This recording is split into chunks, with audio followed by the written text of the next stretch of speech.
السلام علیکم ورحمۃ اللہ ولا حول ولا قوة الا باللہ حسبنا اللہ ونعم الوکیل یا حی یا قیوم برحمتک استغیث لا الہ الا انت سبحانک انی کنت من الظالمین ربنا آتنا من لدنک رحمة وہیئ لنا من امرنا رشدا رب اشرح لي صدري ويسر لي امري واحلل عقدة من لساني يفقهوا قولي اللهم صل على محمد وعلى آل محمد واصحاب محمد وازواج محمد وامة محمد اجمعين الى يوم الدين آمین۔ الحمد للہ رب العالمین والصلاة والسلام علی سید الانبیاء والمرسلین وعلی آلہ واصحابہ اجمعین الی یوم الدین۔ الحمد للہ آج 16 مارچ 2025 کو سنڈے کے دن بمطابق 15 رمضان المبارک 1446 ہجری میں ہمارا یہ پبلک سیشن نمبر 190 نمبر ہونے جا رہا ہے۔ آپ کے یہ ریئل ٹائم کوسچنز پرچیوں کی شکل میں میرے پاس آ چکے ہیں، انشاءاللہ ان کو ہم بعد میں ڈسکس کریں گے۔ پہلے 2 کرنٹ افیئرز میں نے ڈسکس کرنے ہیں۔ ان میں سے پہلا کرنٹ افیئر تو پچھلے ویک کے اندر ایک افسوسناک واقعہ ہوا، جعفر ایکسپریس کو ہائی جیک کیا گیا، اس سے متعلق۔ اور دوسرا کرنٹ افیئر جو ہے وہ آج کل رمضان نشریات کے حوالے سے، چونکہ آپ نے دیکھا ہے میں مختلف چینلز کے اوپر آ رہا ہوں، اس سے متعلقہ کچھ چیزیں میں نے عرض کرنی ہیں۔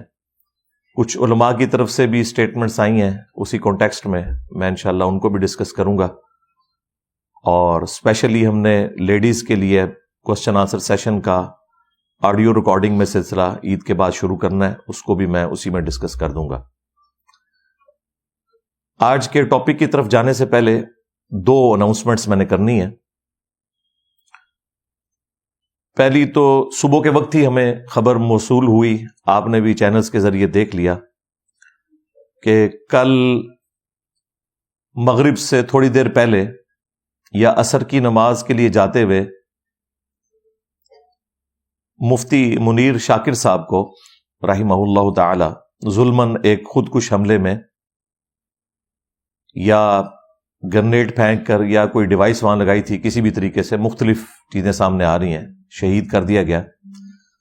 اللہ تعالیٰ ان کی غلطیوں سے درگزر فرمائے، انہیں نیک کاموں کا اجر دے، ان کے لواحقین کو صبر دے اور اس صبر کے اوپر اجر عظیم عطا فرمائے۔ مفتی صاحب کے زیادہ تر بیانات جو ہیں وہ پشتو زبان میں ہی ہوا کرتے تھے، اور لوکل اپنا ایک ایف ایم کا ریڈیو وہ چلا رہے تھے، اور ان کا مین ٹاپک عقیدہ توحید کے حوالے سے ہوتا تھا، جو یہ صوفیاء کی خرافات ہیں ان کو وہ ایڈریس کرتے تھے۔ ویسے لوگ ان کو دیوبند کی طرف منسوب کرتے ہیں، وہ دیوبند کے بھی آپ سمجھ لیں آف شوٹ جو ہے ایک مماتی پنج پیری گروپ، ان کے وہ قریب تھے عقائد و نظریات کے اعتبار سے۔ اور اسی علاقے کے اندر اخنزادہ سیف الرحمان صاحب بھی کسی زمانے میں رہا کرتے تھے، جو یہ سیفی سلسلے کے بانی ہیں۔ ان کے ساتھ ان کی چپکلش رہتی تھی۔ میں خیبر ایجنسی میں باڑہ جو ہے اس میں 2003-04 میں گیا تھا اخنزادہ سیف الرحمان صاحب کو ملنے کے لیے۔ ظاہر ہے اس وقت ہم خود بھی صوفی تھے، تو وہاں میں نے مختلف جگہ پر ان کے خلاف چاکنگ بھی دیکھی تھی۔ پھر بعد میں لڑائی ہوئی اور اس میں کافی لوگ شہید ہوئے دونوں طرف سے، اور پھر گورنمنٹ نے ان کو وہاں سے نکال دیا۔ اب یہ پشاور کے ہی کسی علاقے میں رہ رہے تھے، اور وہاں پر ان پہ اس طریقے سے حملہ کر کے ان کو شہید کر دیا گیا۔ یہ دوبارہ سے ایک دہشت گردی کی جو لہر کا سلسلہ شروع ہوا ہے، مجھے تو اسی کا حصہ لگتا ہے۔ کچھ عرصہ پہلے اکوڑا خٹک میں جو حقانیہ مدرسہ ہے، ان کے جو سرپرست تھے حامد الحق حقانی صاحب رحمہ اللہ تعالی، ان کو شہید کیا گیا، اور اب یہ خبر جو ہے وہ ہمیں ملی ہے۔ اللہ تعالی ہمارے ملک کی حفاظت فرمائے اور اندرونی اور بیرونی خطرات سے محفوظ فرمائے۔ دوسری اناؤنسمنٹ میں نے کرنی ہے، پچھلی دفعہ ہم نے ریکارڈنگ کی تھی، ہمارے جہلم شہر میں ایک بڑا غیر معمولی واقعہ ہوا توہین مذہب کے حوالے سے۔ ایک اہل حدیث عالمہ جو بچیوں کو تعلیم دیتی ہیں، ان کے اوپر 295B کا مقدمہ درج ہوا قرآن پاک کی توہین کرنے کے حوالے سے۔ اس کے اوپر میں نے تفصیلی ڈسکشن کی تھی، لیکن وہ ہم نے اپلوڈ اس لیے نہیں کی تھی کہ ان کی بیل کورٹ میں لگی ہوئی تھی، خطرہ تھا کہ ہمارے پلیٹ فارم سے جب آواز بلند ہوگی تو پھر وہ موسمی لوگ جو کہ اس طرح کے موقع کا فائدہ اٹھاتے ہیں وہ سامنے آ جائیں گے اور اپنے معاملات سیدھے کرنے کی کوشش کریں گے، کورٹ کے اوپر دباؤ ڈالنے کی کوشش کریں گے، اس لیے اس ویڈیو کو ہم نے روک لیا تھا۔ پرسوں رات کو مجھے ان کے جو وکیل ہیں، وہ ہمارے بھی مختلف کیسز میں وکیل ہیں، ابھی تک FIR چل رہی ہیں، ملک رضوان صاحب، انہوں نے بتایا کہ بیل ہو چکی ہے، اور اب اگر آپ ویڈیو اپلوڈ کر دیتے ہیں تو کوئی اتنا ایشو نہیں ہے، کیونکہ اس دوران اگر یہ سب کچھ ہو تو پھر ایک دنگا و فساد کھڑا ہونے کے چانسز ہوتے ہیں، اور پھر عموماً جو ہے وہ جج بھی اتنی دلیری نہیں دکھاتے۔ خیر یہ مسئلہ اب ریزالو ہو گیا الحمدللہ، تو اسی ویک میں وہ میری تفصیلی ویڈیو آ جائے گی، وہ بڑی کریٹیکل ویڈیو ہے انشاءاللہ تعالی، کیونکہ کافی سارے لوگ پوچھ رہے تھے، میں نے وہ پہلے کرنٹ افیئر کے سٹارٹ میں بتایا تھا کہ ہم اس کو ڈسکس کریں گے، لیکن میں وہ ویڈیو اپلوڈ نہیں کر سکا تھا، تو میں نے کہا میں آج اس کی اناؤنسمنٹ کر دوں۔ اب آ جائیں آپ آج کے اس کرنٹ افیئر کی طرف۔ جو پہلا کرنٹ افیئر ہے ہمارا جعفر ایکسپریس سے متعلق۔ جعفر ایکسپریس کافی مشہور ٹرین ہے، اور جتنے لوگ کوئٹہ سے دوسرے صوبوں کا سفر کرتے ہیں عموماً اسی ٹرین کو یوز کرتے ہیں، اور یہ ایک ایسی یونیک ٹرین ہے جو چاروں صوبوں سے ہو کر گزرتی ہے۔ بلوچستان سے پہلے سندھ میں داخل ہوتی ہے، پھر صادق آباد کے تھرو پنجاب میں، اور پھر الٹیمیٹلی KP میں، پشاور میں جا کے اس کا اینڈ ہوتا ہے۔ یہ صبح 9:30 بجے کوئٹہ اسٹیشن سے چلتی ہے۔ تو 11 مارچ کو جب یہ چلی تو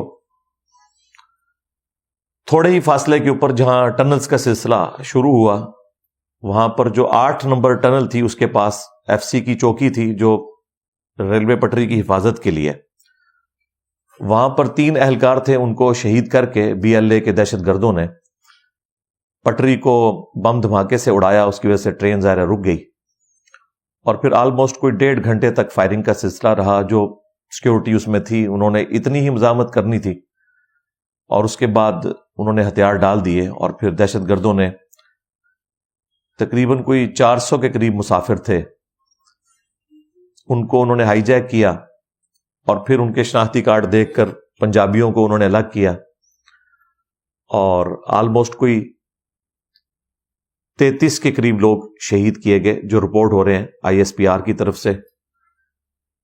اور بعد میں جب سیکیورٹی اداروں نے کارروائی کی، آلموسٹ 1 بجے ان کی کارروائی کا سلسلہ شروع ہو گیا تھا، لیکن چونکہ خودکش حملہ آور تھے اور خطرہ تھا کہ وہ اپنے آپ کو پھاڑ نہ لیں، اس کی وجہ سے ان کو بڑے مینیجبل فارم میں اپنے معاملات کو لے کے چلنا پڑا، اور 327 مسافروں کو انہوں نے آزاد کروا لیا، اور اس میں 35 کے قریب شہید ہوئے اور 33 دہشت گرد مارے گئے۔ یہ اوورال جو رپورٹ سامنے آئی ہے، وہ سارے کے سارے مارے گئے جتنے بھی اس میں تھے۔ اور اس حوالے سے جو اس کی پوری تاریخ ہے وہ اگر آپ نے سمجھنی ہو تو ہمارے دوست ہیں، بھائی ہیں، فیصل وڈائچ صاحب، آپ سمجھ لیں وہ پاکستان کے دھروو راٹھی ہیں، تو اس طرح کے سارے ٹاپکس کے اوپر وہ کافی انفارمیٹیو ویڈیوز بناتے ہیں اور ان بائسڈ ہو کر انالیسس کرتے ہیں۔ آپ ان کی ویڈیو اس ٹاپک کے اوپر بھی آ چکی ہے، وہ دیکھ لیجئے گا. آلموسٹ کوئی آدھے گھنٹے کی انہوں نے ویڈیو بنائی ہے. میں اس پہلو کو ڈسکس کرنا چاہتا ہوں جو عوام الناس سے متعلق ہے، خواہ وہ بلوچستان کی عوام ہے یا باقی پاکستان کی عوام.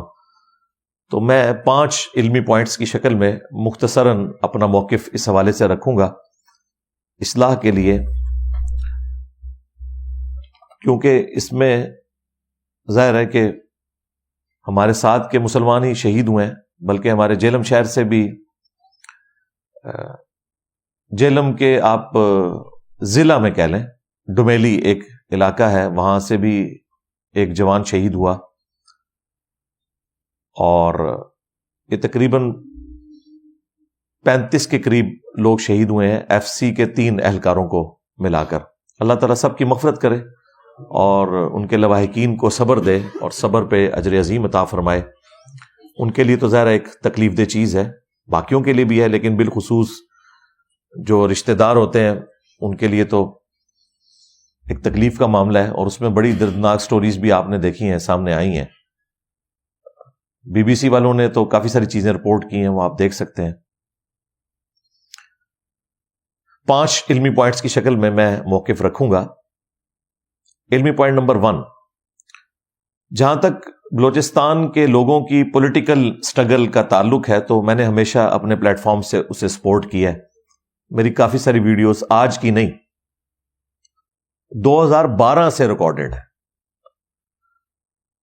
آج 16 مارچ 2025 ہے، اور ایون جو آج کل بڑے لوگ نظریاتی بنے ہوئے ہیں اور بلوچستان کے حق میں آواز اٹھا رہے ہیں، اس وقت یہ لوگ ان لوگوں کے خلاف بولا کرتے تھے. اس وقت بھی میں بلوچستان کے لوگوں کے حق میں، اسپیشلی جو مسنگ پرسنز کا ایشو ہے، اس میں بولتا تھا کہ ایکسٹرا جوڈیشل طریقے سے نہ تو کوئی ریاستی ادارہ، نہ کوئی مذہبی جماعت، نہ کوئی پولیٹیکل جماعت یہ حق رکھتی ہے کہ وہ لوگوں کو اٹھائے یا انہیں قتل کر دے. اسلام میں بالکل اس کی کوئی گنجائش نہیں ہے. اسی وجہ سے ظاہر ہے کہ بلوچستان کے لوگوں کے اندر ایک ریونج پایا جاتا ہے ریاست کے خلاف، جو بالکل جسٹیفائیڈ ہے، اس میں کوئی شک نہیں ہے. اور اسپیشلی اس میں جو پولیٹیکل سٹرگل کرنے والے لوگ ہیں، جس طرح ہدایت الرحمان صاحب ہیں حافظہ اللہ تعالی، جو بیسیکلی جماعت اسلامی سے تعلق رکھتے ہیں. انہوں نے پرامن ایک تحریک شروع کی اور آپ دیکھ رہے ہیں کہ ہزاروں نہیں لاکھوں لوگ ان کے ساتھ شامل ہوئے، لیکن انہوں نے کوئی اس میں آرمڈ کنفلکٹ ریاست کے ساتھ نہیں کیا کہ ہتھیار اٹھائیں. اسی طریقے سے ہماری سسٹر ہیں ماہرنگ بلوچ، ان کے حوالے سے بھی میری کافی ساری ویڈیوز آ چکی ہیں. جب وہ یہاں دھرنے پر آئی ہوئی تھیں اسلام آباد، اس وقت بھی میری ویڈیوز آئی تھیں. اس وقت تو بائی چانس ہمارے جو کیئر ٹیکر پرائم منسٹر تھے وہ بھی کاکڑ صاحب بھی بلوچستان سے تھے اور چیف جسٹس بھی بلوچستان سے تھے، قاضی فائز عیسیٰ صاحب. تو میں نے دونوں کو بائی نیم مخاطب کیا تھا کہ یہ آپ کا فرض بنتا ہے کہ ان کے جو خدشات ہیں اور جو معاملات ہیں جو جینون ہیں وہ دور کیے جائیں. اور ایک سیاسی جماعت کے فرنٹ مین یوٹیوبر صاحب جن کو تازہ تازہ نظریاتی ہونے کا شوق چڑھا ہے، وہ ہمیں اس چیز کا تانا دے رہے تھے کہ آپ ان کے حق میں نہیں بولیں.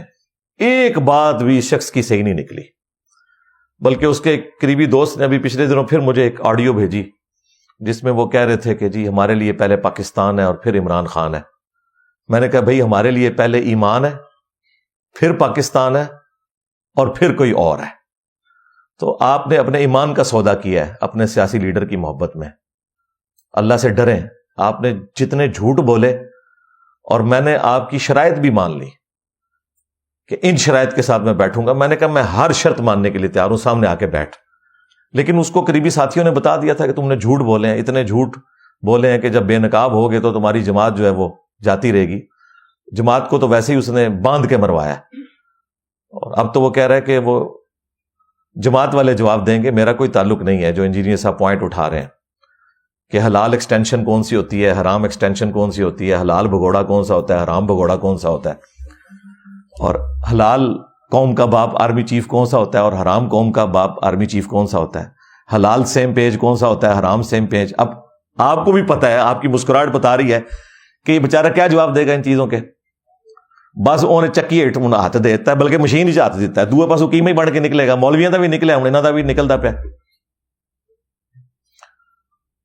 اور ہمارے دوست بڑے قریبی ارشاد بھٹی صاحب آئے تھے حافظہ اللہ تعالی, انہوں نے پوڈ کاسٹ ریکارڈ کی, تو اسی سیاسی جماعت کے لوگوں نے صرف ان کے سوال اٹھا کے نا سوشل میڈیا پہ ڈالنے شروع کر دیے. انہوں نے پتہ نہیں کہ اس بال دے ہوتے چھکا باؤنڈری تو باہر گیا ہوا ہے. اچھا, اس کی وجہ سے وہ وائرل ہوئی. میرے خیال ہے پاکستان کی تاریخ میں اتنی وائرل کوئی پوڈ کاسٹ نہیں ہے, کوئی بندہ نہیں بچا جس نے وہ پوڈ کاسٹ نہ دیکھی ہو. میں نے تو جتنے لوگوں سے رابطہ کیا ہے, خواہ وہ مذہبی تھے, نان مذہبی تھے, جوڈیشری سے تعلق رکھتے تھے, صحافت سے تعلق رکھتے تھے, ریاستی اداروں سے تعلق رکھتے تھے, سلام دعا ہوئی ہے تو انہوں نے کہا جی اسی تو ویکھیے جی مزہ آ گیا جی. اور آپ دیکھ لیں اس کے اوپر آلموسٹ کوئی میرے خیال ہے 35 سے 40 ہزار کے قریب لائکس ہیں اور 10-15 ہزار کے قریب کامنٹس ہیں, اور 2 سے 3 دن میں وہ 1 ملین کراس کر گئی تھی. ابھی بھی ماشاء اللہ تعالیٰ کنٹینیوس ہے.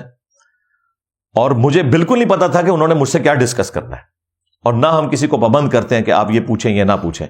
ہم پیرلل میں اپنی ریکارڈنگ کرتے ہیں اس ڈر سے کہ اگر انہوں نے آؤٹ آف کانٹیکسٹ کوئی ویڈیو چڑھائی تو ہم اسے بعد میں اپلوڈ کر دیں گے, اور اس کی وجہ سے کوئی جرت نہیں کرتا, ورنہ تو وہ اپنی کریڈیبلٹی لوز کر بیٹھے گا اگر اس قسم کی حرکت کرے گا. اور ماشاءاللہ بھٹی صاحب نے اس طرح کی حرکت کرنی بھی نہیں تھی. انہوں نے ماشاءاللہ ایون جو میں نے ان کو اس میں ایک سخت جملہ بولا, ظاہر ہے کہ وہ ہر سوال ہی ان کا غلط تھا, جس طرح وہ اس یوٹیوبر نے ہر الزام ہی میرے پہ غلط لگایا. تو میں نے ان کو کہا بھٹی صاحب آپ اگلی دفعہ تیاری کر کے آئیں. تو اس کی لوگوں نے میمز بنانا شروع کر دی. میرا خیال ہے اس کی ضرورت نہیں تھی, ہم نے کوئی ان کی تحقیر کے لیے بات نہیں کی تھی, کیونکہ وہ ایک مذہبی سینسٹیو ٹاپک کو ڈسکس کر رہے تھے. اس میں خطرہ ہوتا ہے کہ آپ اس طرح کی گفتگو کریں گے کہ جس کی وجہ سے کسی کی لائف ونریبل ہو سکتی ہے, کیونکہ آپ تو الزام لگا کے سائڈ پہ ہو جائیں گے. بعض اوقات لوگ صرف الزام ہی سنتے ہیں, جواب ہی نہیں سنتے, اور وہ آدھے کٹے ہوئے کلپ انہوں نے چلانے شروع کر دیے. اس کی برکت سے وہ عام ہوگی. اور تو اور ہمارے جو محبوب ہیں شیر افضل مروت صاحب حافظہ اللہ تعالی, جنہوں نے کسی زمانے میں مجھے مولوی فتنہ کہا تھا, اب ان سے جب پوچھ رہے ہیں صحافی تو وہ کہہ رہے ہیں میں نے پہلے تضحیک امیز رویہ رکھا تھا, اب میں ان کے لیے ایسا جملہ نہیں بولوں گا. تو جب ان یوٹیوبرز کے بارے میں پوچھا گیا جو ان کی ایکس سیاسی جماعت سے تھے, تو انہوں نے کہا یہ تو سارے کے سارے فیض امید کی پیداوار ہے, اسٹیبلشمنٹ کی پیداوار ہے. انہوں نے سیکنڈ کر دیا. تو ہم نے ایک دوست کے تھرو ان سے رابطہ کیا ان کی اسٹیٹمنٹ کے بعد. طاہر ایوبی صاحب وہ ہمارے وکیل بھی ہیں, ویسے ان کا تعلق بھی اسی سیاسی جماعت سے ہے, لیکن ظاہر مذہبی رشتہ تو اس سے بلند ہوتا ہے. تو میں نے کہا میری شیر افضل مروت صاحب سے آپ بات کروائیں. ان کا انہوں نے سیل نمبر ارینج کیا, تو میں نے انہیں ٹیکسٹ کیا. وہ ایوبی صاحب بتا رہے تھے کہ وہ کہتے ہیں میں نے 2 گھنٹے پورے وہ پوڈ کاسٹ دیکھی ہے جو ارشاد بھٹی صاحب کے ساتھ ہوئی تھی. تو مجھے بڑی خوشی ہوئی. میں نے کہا دیکھیں ہر بندہ ہی دیکھ رہا ہے الحمدللہ, اور وہ میں سمجھتا ہوں ایک ہسٹوریکل چیز ہے. اس میں ایک فیکٹ جو میں نے ہائی لائٹ کیا تھا, اب چونکہ بائی چانس اس کا ذکر آیا, اس میں آج کے ٹاپک میں نہیں تھا, لیکن چونکہ میں نے رٹی رٹائی تو گفتگو نہیں کرنی ہوتی, اس میں میں نے ان کو بتایا تھا کہ ہمارے ایکس پرائم منسٹر صاحب نے ٹرمپ کے سامنے عافیہ صدیقی کا ذکر کرنے سے منع کر دیا تھا. تو وہ کہہ رہے تھے اس کا ثبوت دے. میں نے کہا صحافیوں نے اس پہ بات کی بھی ہے, وہ ہم نے ثبوت پھر ان کو بھجوا دیا تھا, کیونکہ وہ جیسے ہی اپلوڈ ہوئی تو انہوں نے اس کی میمز بنانے کی کوشش کی. ہمارے اسٹوڈنٹس نے وہ ساری ویڈیوز بھیج دی, تو ہم نے بھٹی صاحب کو وہ 3 ویڈیو بھیج دی. پہلی ویڈیو بھیجی متین حیدر صاحب کی, جو صحافی خان صاحب کے ساتھ اس وقت گئے ہوئے تھے. انہوں نے وہ اسی وقت بتایا تھا کہ ہمیں انہوں نے عافیہ صدیقی کے حوالے سے کوشچن کرنے سے منع کر دیا تھا. میں اس معاملے میں کوئی خان صاحب سے اختلاف نہیں رکھتا, لیکن یہ جو ٹارزن بنا کے پیش کرتے ہیں نا, وہ کام کوئی نہیں ہوتا بھائی. یہ بڑی ہارڈ سیٹ ہوتی ہے پرائم منسٹر کی, اس نے معاملات کو دیکھنا ہوتا ہے. 2-4 بندوں کے پیچھے پوری نیشن کو سٹیک میں نہیں لگانا ہوتا. لیکن جو ٹارزن بنا کے پیش کیا جاتا ہے نا کہ یہ تو ڈٹ کے کھڑا, تو یہ ہو گیا. کوئی ڈٹ کے نہیں کھڑا بھائی, ان کا لیول ہم سے بہت اوپر ہے امریکہ کا, ہم ان کے سامنے کو ڈٹ سکتے ہی نہیں ہیں. تو ان کی ویڈیو وہ سامنے آ گئی, اور اب وہ میمز بننا شروع ہو گئی بھٹی صاحب کی. حالانکہ وہ میں نے نہیں بنوائی, نعوذ باللہ. میں نے کیوں کہنا کہ آپ اس کی میم بنائیں, بس ہائی لائٹ کرنا تھا وہ آپ کر دیتے. میں نے بھٹی صاحب کو ویڈیو بھجوا دی کہ یہ متین حیدر صاحب ہیں, اور ہماری سسٹر جو تھی ایک صحافی طیبہ، انہوں نے پھر بھی وہ سوال کیا تو خان صاحب نے اسی وقت اس کو گول کر دیا، ہم بعد میں کر لیں گے۔ بھائی تم نے تو وہاں آواز اٹھانی تھی۔ اور اس سے بڑھ کر جو سب سے خطرناک نہیں بلکہ بقول خان صاحب کے خطرناک بات ہے جس سے کانپے ٹانگ جاتی ہیں، وہ عافیہ صدیقی کی جو سسٹر ہے ان کی پوڈ کاسٹ ہمارے جو دوست ہیں فاروق وڑائے صاحب کے ساتھ، اس میں انہوں نے کہا کہ خان صاحب جب آئے تو ہمارا تو ٹیلی فونک رابطہ بھی عافیہ صدیقی سے ختم ہو گیا تھا۔ پی ڈی ایم کی گورنمنٹ میں شہباز شریف صاحب نے آ کے امریکہ کو کہہ کے وہ ہمارا رابطہ بحال کروایا۔ لوزامو، یہ تینوں ویڈیوز ہم نے بھیجی ہیں۔ اس کے باوجود اگر کسی نے حق بات نہیں ماننی، وہ تو لوگ قرآن و حدیث دیکھ کے بھی نہیں قبول کرتے، اور انہوں نے یہ کہنا ہے کہ جی عافیہ صدیقی کی بہن جو ہے وہ غلط کہہ رہی ہے اور ہمارے مہاتما صاحب صحیح کہہ رہے ہیں، تو پھر ہم کہیں گے کہ آپ کو بھی کسی پاگل خانے میں ہی داخل کروانا چاہیے اگر آپ حق بات قبول کرنے کے لیے تیار نہیں ہیں۔ بہرحال وہ آپ پوڈ کاسٹ ضرور دیکھیں، اس میں نے الحمدللہ ان چیزوں کو بڑے اچھے طریقے سے، جو علماء کے اختلافی مسائل ہیں، پولیٹیکل ایشوز، سب کچھ ریزالو کیا ہے اللہ کے فضل سے۔ ابھی بلکہ رات کو انہوں نے وہ پرومو نکال دیا ہے، مولانا طارق جمیل صاحب کے ساتھ بھی ان کی ایک ریکارڈنگ ہو گئی ہے الحمدللہ، اور ابھی اور علماء کے بھی میں نے ان کو نام بتائے، اور میں نے کہا ان سب کے پاس جائیں اور اینڈ پہ پھر دوبارہ میرے پاس آئیے گا۔ وہ ویسے کہہ رہے تھے کہ میں نے رمضان میں دوبارہ آنا ہے، میں نے کہا نہیں ابھی نہ آئے، ان سب سے نا چیزیں جمع کریں اور پھر آ کے مجھ سے ڈسکشن کریں، آپ کی تیاری بھی ہو جائے گی، انہوں نے جو سوال دینے ہیں وہ بھی دے دیں گے، تو انشاءاللہ تعالیٰ پھر بیٹھ کے بات کر لیں گے۔ دیکھیں اتنا جگرا کسی کا ہوتا ہے، باقی لوگ تو کہتے ہیں پہلے سوال دسو کیڑے نے، اے کٹنگ کر دو بچوں، اے کر دو وہ کر دو۔ ہم بالکل اس طرح کے کام نہیں کرتے الحمدللہ، ہمیں پتہ ہے جو ہم ظاہر میں ہے وہی باطن میں، سچائی میں یہی طاقت ہوتی ہے۔ تو واپس آ جائیں وہ ماہرنگ بلوچ کی طرف اور ہدایت الرحمان صاحب کی طرف۔ ان کی جو پولیٹیکل سٹرگل ہے بھائی ہم اس کو سپورٹ کرتے ہیں، بالکل ہمیشہ سے کر رہے ہیں۔ مسنگ پرسنز کا مسئلہ حل ہونا چاہیے اور اس حوالے سے زیرو ٹالرنس ہونی چاہیے، اسٹیٹ کو اکاؤنٹیبل ہونا ہے اپنی عوام کے سامنے، اور اس پولیٹیکل سٹرگل میں جو پولیٹیکل لیڈرز انوالو ہیں، جس طرح اختر مینگل صاحب ہیں یا ڈاکٹر عبد المالک بلوچ صاحب ہیں یا اچکزئی صاحب ہیں، یہ سب وہ لوگ ہیں جو پاکستان کے آئین کو مانتے ہیں، تو ان کے ساتھ پازیٹیولی ڈیل کرنا چاہیے اور ان کے جو بھی اعتراضات ہیں یا خدشات ہیں ان کو ایڈریس کرنے کی ضرورت ہے۔ باقی اس میں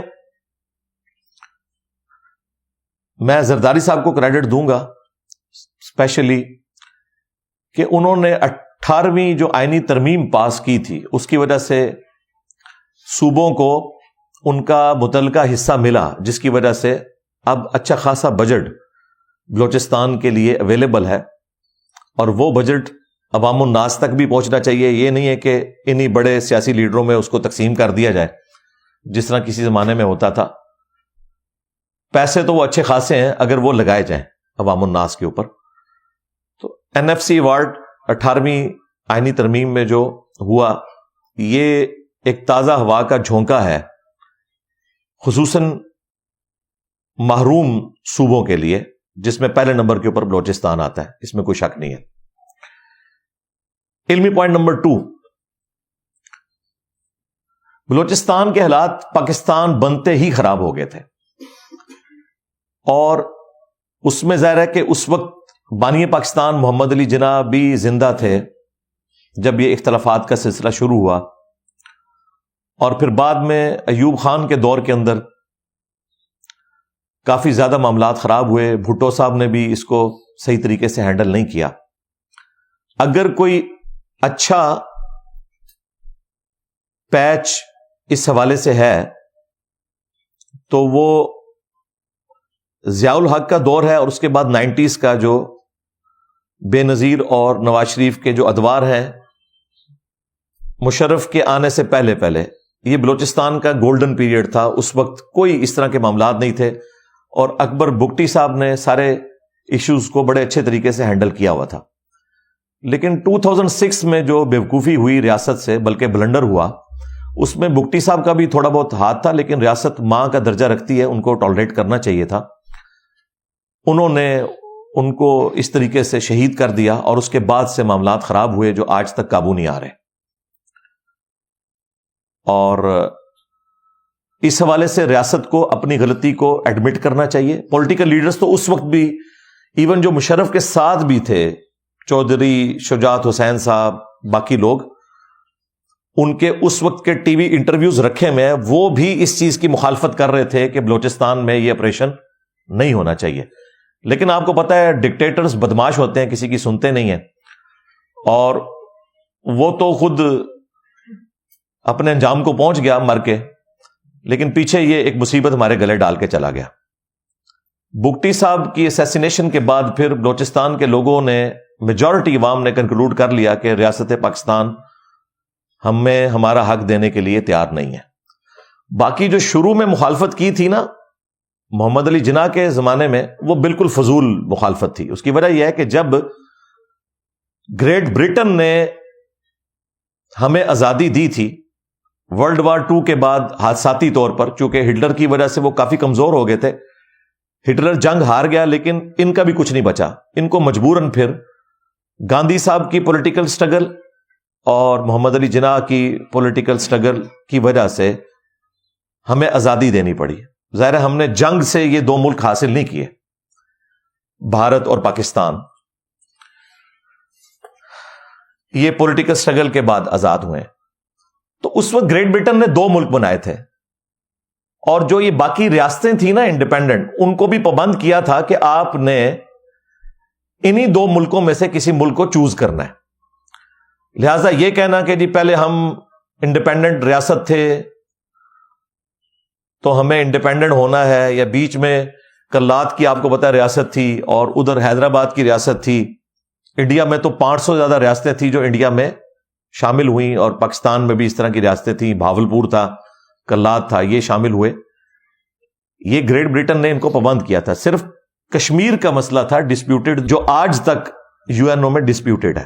باقی یہ ہونا تھا. یہ نہیں ہو سکتا کہ اس میں سے آپ کو تیسرا ملک بنا دیا جائے, یہ پاسبل ہی نہیں ہے.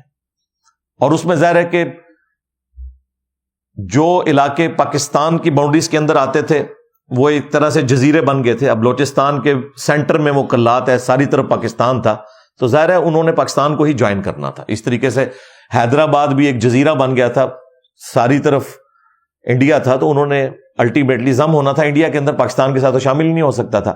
یہ میں انڈیا والے حیدرآباد کی بات کر رہا ہوں. تو اس قسم کی تو کوئی بھی آپشن زیر غور اس حوالے سے نہیں ہونی چاہیے, یہ تو آؤٹ آف کوسچن ہے. علمی پوائنٹ نمبر 3, ہمارے پنجاب میں جو ہم نیچرل گیس یوز کرتے ہیں اس کا نام ہی سوئی گیس ہے. اسی کے اوپر 2 کمپنیاں بنی, سوئی ناردرن اور سوئی ساؤدرن. اور ہمارے بچوں کو تو یہ پتا بھی نہیں ہے جب تک کہ وہ مطالعہ پاکستان میں اس کو پڑھ نہ لیں کہ یہ سوئی بلوچستان کے ایک چھوٹے سے قصبے کا نام ہے جس کی نسبت سے اس کا نام سوئی گیس ہے, ورنہ یہ نیچرل گیس ہے. 1952 میں اس کے ذخائر نکلے, اور ظاہر ہے دنیا میں ٹاپ کے جو ذخائر تھے ان میں سے ایک تھے اس وقت. اور سب سے زیادہ ظاہر گیس کراچی نے اور پنجاب نے استعمال کی, کئی دہائیوں تک ہم نے استعمال کی. اب تو وہ گیس کافی کم ہو چکی ہے. اس وقت پاکستان کی گیس کا 65% سندھ سے آتا ہے, اور صرف 15% جو ہے وہ سوئی سے آتا ہے, کیونکہ ظاہر وہ ذخائر اب ڈپلیٹ ہو گئے, آہستہ آہستہ ختم ہو گئے. لیکن اتنا عرصہ بلوچستان نے پورے پاکستان کی انرجی کی ضروریات کو پورا کیا ہے. ظاہر ہے وہ ذخائر وہاں سے ہی نکلے تھے. 1952 میں سوئی گیس یعنی کہ نیچرل گیس سوئی سے نکلی, اور جو بلوچستان کا سب سے مین سٹی تھا, بلوچستان کا کیپٹل سٹی, صوبائی کیپٹل کوئٹہ, اس کو 1986 میں آ کے ملی گیس. 1952 میں نکلی اور ان کو کب ملی؟ 34 سال کے بعد, 1986 میں. اور جو باقی گاؤں جہاں سے نکل رہی تھی ان کی تو حالت آپ چھوڑ دیں. اب یہ بہت بڑے ایک ظلم کی بات ہے کہ آپ اتنی قیمتی چیز ایک صوبے سے حاصل کریں اور انہیں محروم رکھیں, اور دوسری طرف ہم فخریہ بتاتے ہیں کہ جی پاکستان کے رقبے کا 44%، آلموسٹ آپ سمجھ لیں آدھا پاکستان وہ بلوچستان ہے رقبے کے اعتبار سے. آبادی کے اعتبار سے تو پنجاب ہے 52%، لیکن رقبے کے اعتبار سے 44% بلوچستان ہے. آبادی صرف 4% ہے. پورے بلوچستان کی آبادی لاہور شہر سے بھی کم ہے. پورے بلوچستان کی انرجی کی جو ضروریات ہیں وہ لاہور شہر سے بھی کم ہے. بجلی کی ضروریات لاہور شہر سے بھی کم ہے.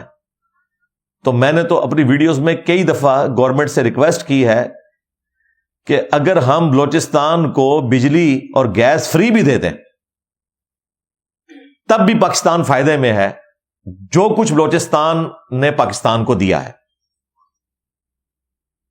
لیکن وہاں پر آج بھی 15-20 گھنٹے لوڈ شیڈنگ ہوتی ہے. کئی علاقے ہیں جن کے پاس بجلی بھی نہیں ہے. تو اب یہ کمزوریاں بھی ظاہر ہے وقت کے ساتھ ساتھ ہائی لائٹ ہونا شروع ہو گئی ہیں سوشل میڈیا کے ذریعے سے، اور بلوچستان کے ان نوجوانوں کے ذریعے سے جو ہماری یونیورسٹیز میں ہمارے ساتھ پڑھ لکھ کر انہوں نے پنجاب کے کلچر کو آبزرو کیا ہے. تو ظاہر ہے ان کے دل میں اس طرح کی چیزیں آتی ہیں. ان سارے ایشوز کو ریزالو کرنے کی ضرورت ہے. اور پھر منرلز کے پوائنٹ آف ویو سے، معدنیات کے اعتبار سے، اب ریکوڈک کا جو منصوبہ سامنے آیا کہ جی سونے کے اتنے زیادہ ذخائر تانبے کے موجود ہیں، ان کو نکالنے کے لیے وہاں پر پیس کا ہونا، امن کا ہونا ضروری ہے. اور بلوچستان سے تو ہمیں اس اعتبار سے بھی عقیدت ہے کہ پاکستان نے جو اپنا ایک ہسٹوریکل موومنٹ تھا وہ سیلیبریٹ ہی بلوچستان میں کیا ہے. چاغی میں 28 مئی 1998 کو جو 6 ایٹامک بلاسٹ ہوئے تھے چاغی میں ہوئے تھے، اس اعتبار سے پاکستان کے لیے تو ایک یادگار جگہ ہے. اس کے بعد پاکستان کی ڈیٹرنس اپنے پڑوسی کے اوپر ہو گئی. اس سے پہلے ظاہر ہے کنونشنل وار میں تو ہم ان کا مقابلہ شاید اس طریقے سے نہیں کر سکتے. تو بلوچستان کو اس حوالے سے ریاست پروٹوکول دے اور وہاں کے رہنے والے لوگوں کے جو خدشات ہیں، جو ان کے غم ہیں، ان کا مداوع ہونا چاہیے.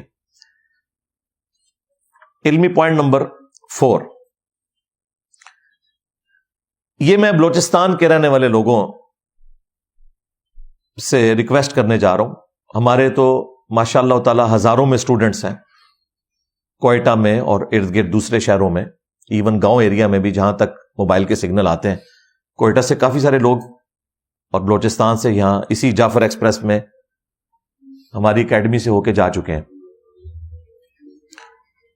ان سے میں ریکویسٹ کروں گا اور باقی بلوچ عوام سے کہ یہ بی ایل اے جو کچھ کر رہی ہے یہ ٹوٹلی دہشت گردی ہے. یہ آرمڈ کنفلکٹ ہے ایک سٹیٹ کے خلاف. یہ کسی حکومت کے خلاف نہیں ہے، یہ پاکستان کی ریاست کے خلاف ہے. حکومت چاہے پیپلز پارٹی کی ہو، پی ٹی آئی کی ہو، نون لیگ کی ہو، حکومتیں بدلتی رہیں گی، ریاست اپنی جگہ کے اوپر قائم ہے.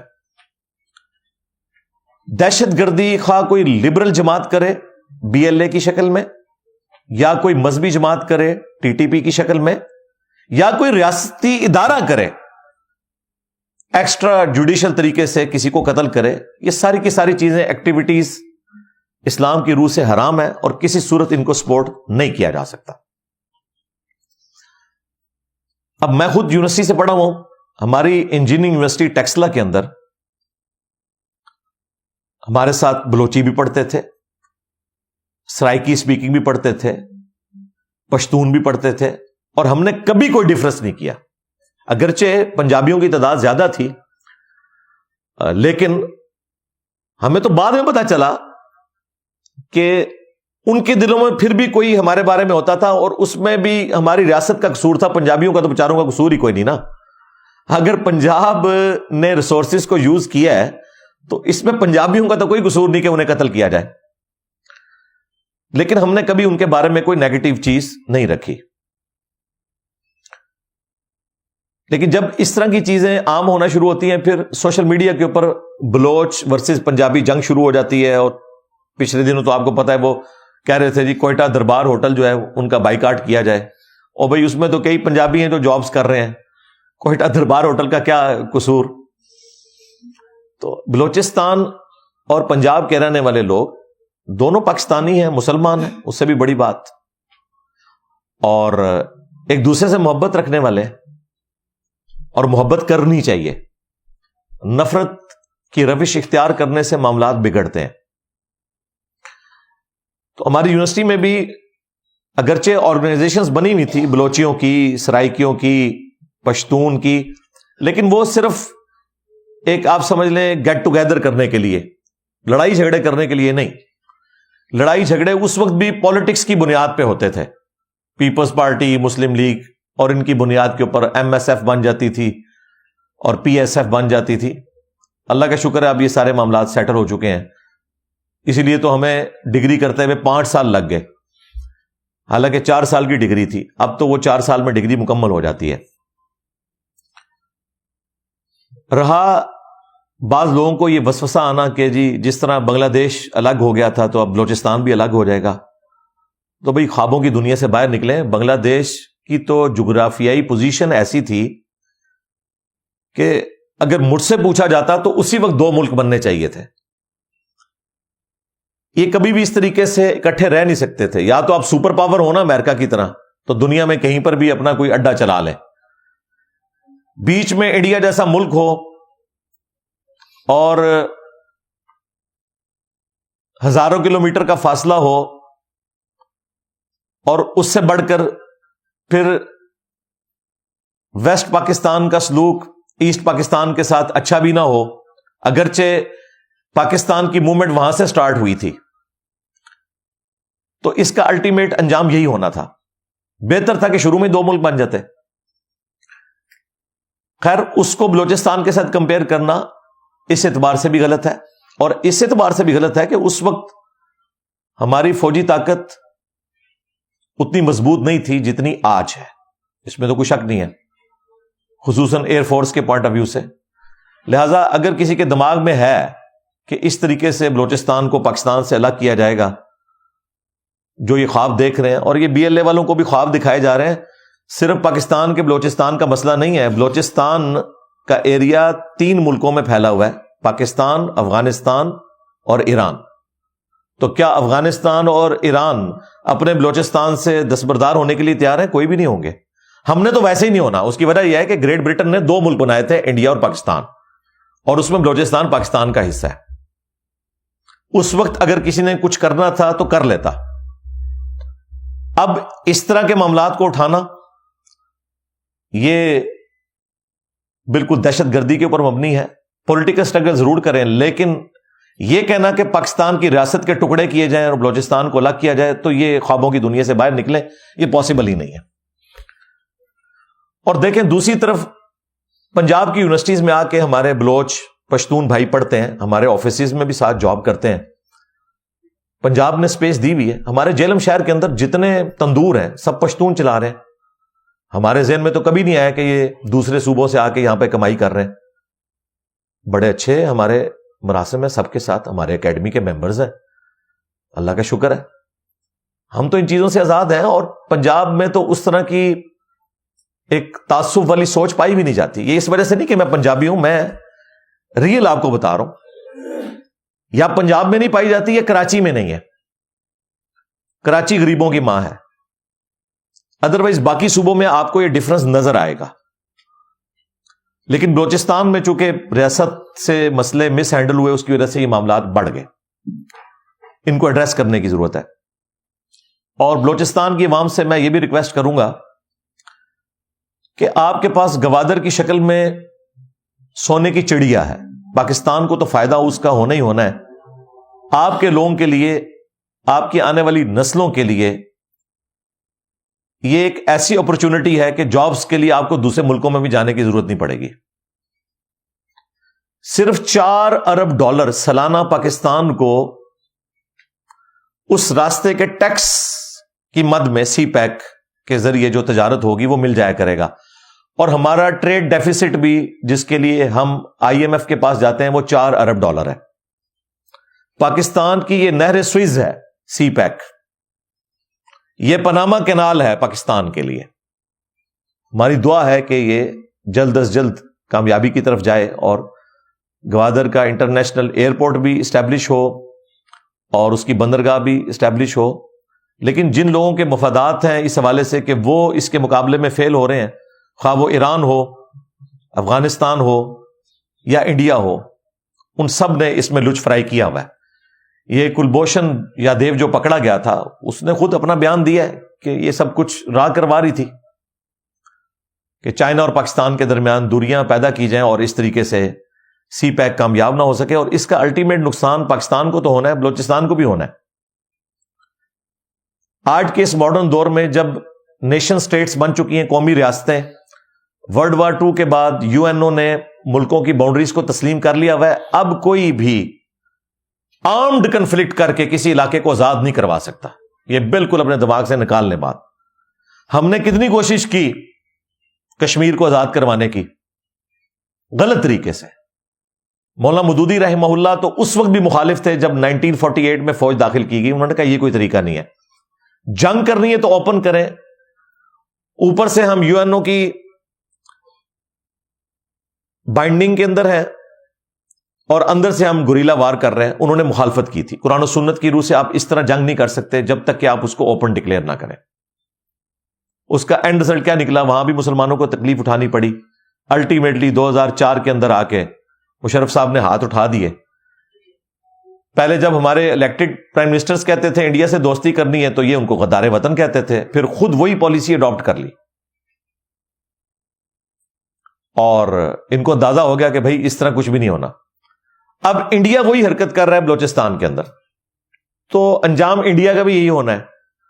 اس ماڈرن دور میں اس طریقے سے ریاستوں کو توڑ کے الگ نہیں کیا جا سکتا، اور نہ انٹرنیشنل کمیونٹی اس کو کوئی ایکسیپٹنس دے گی.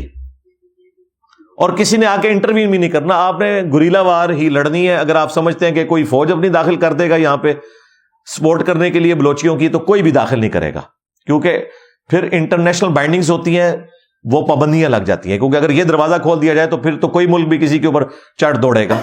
اسی لیے یہ گوریلا وار ہوتی ہے، اور اس کا اینڈ رزلٹ یہ ہوتا ہے کہ عوامی پستے ہیں دونوں طرف کے، اور الٹیمیٹلی ان لوگوں کا اسلحہ بکتا رہتا ہے جو چاہتے ہیں کہ دنیا میں جنگ ہر وقت جاری رہے، اور اس میں سے کچھ بھی نہیں نکلتا. آخری علمی پوائنٹ نمبر 5،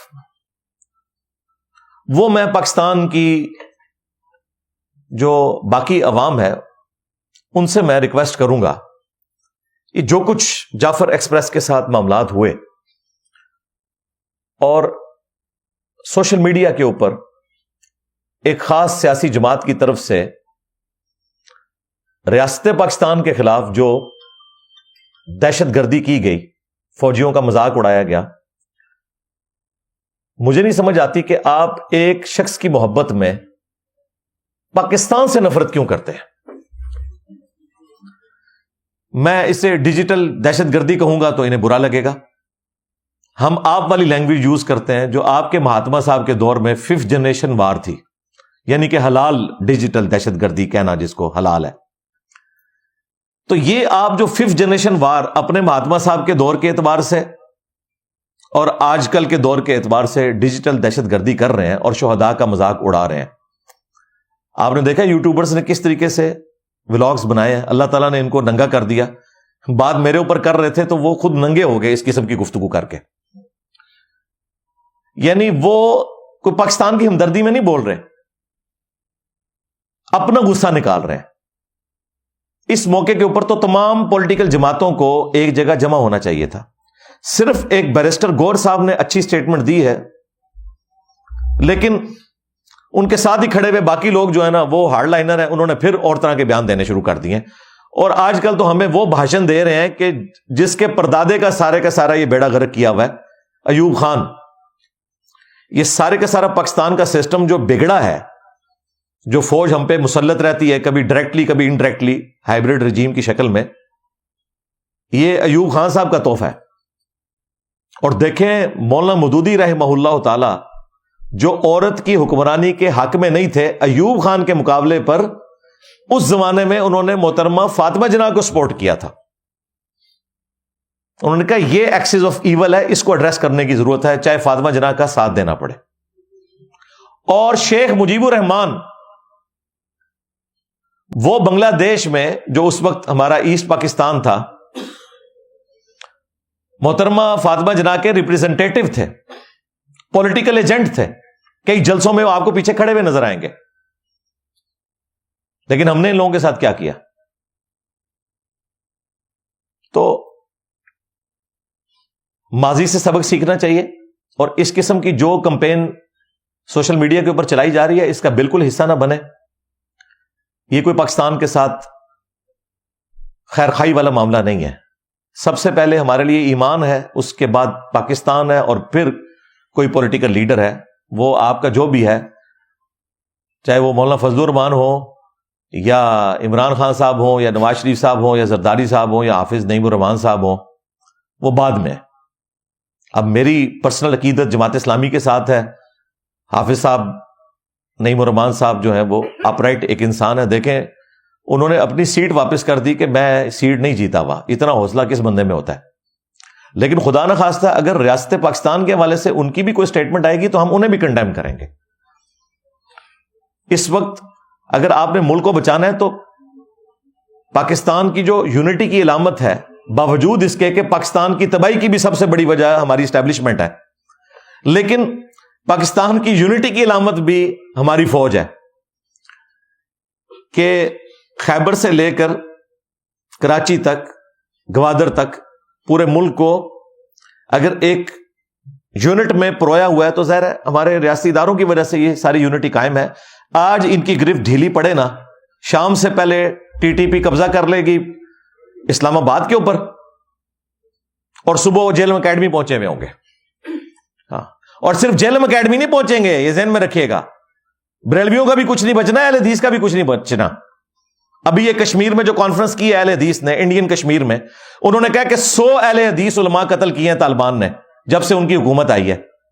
ہمارے کئی اسٹوڈنٹس ہیں، وہ کہتے ہیں رفع الیدین نہیں کرنے دیتے ہمیں مسجدوں میں، پکڑ کے جیل میں ڈال دیتے ہیں. ان کو ہر رفع الیدین کرنے والا داعش کا بندہ نظر آتا ہے. اس چکر میں وہ علماء کو قتل کر دیتے ہیں. اور دیکھیں یہ جہاد ہے کہ ایک اہل حدیث جماعت داعش، ایک دیوبندی جماعت طالبان کے ساتھ لڑ رہی ہے افغانستان میں. اس کو ہم جہاد کا نام دے رہے ہیں. چلے وہ تو جہاد تھا جو امریکہ کے خلاف لڑنا پڑا ہمارے افغان مظلوم بھائیوں کو، لیکن یہ کون سا جہاد ہو رہا ہے؟ اور انہی کا ایک of shoot T T P کی شکل میں پاکستان کے اوپر مسلط ہوا ہے، اور ان کے کوئی مذہبی عزائم نہیں ہے. یہ ذہن میں رکھیے گا، کیونکہ ان کے ذاتی کریکٹر اس کو سپورٹ نہیں کرتے. انتہائی کریکٹر لیس لوگ ہیں، صرف داڑیاں پکڑی ہوئی ہیں. باقی جو کچھ مدرسوں میں ہوتا ہے نا وہ اعلانیہ کرتے ہیں. میں اشارتاً نہیں بات کر رہا ہوں. یہ ان لوگوں کے کریکٹرز ہیں.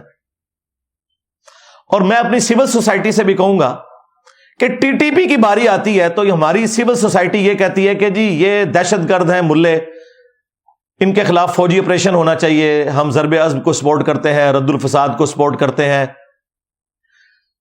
جب بی ایل اے کی باری آتی ہے، چونکہ وہ لبرلز ہیں، ان کے لیے کہتے ہیں جی ان سے پیس ٹاکس ہونی چاہیے. یار جنہوں نے اسلحہ اٹھا کر ریاست کے اوپر حملہ کر دیا، عوام الناس کو قتل کر رہے ہیں، نہتے عوام الناس کو، ان کے ساتھ آپ کہہ رہے ہیں کہ گفتگو شنید ہونی چاہیے. وہ تو مانتے ہی نہیں ہیں.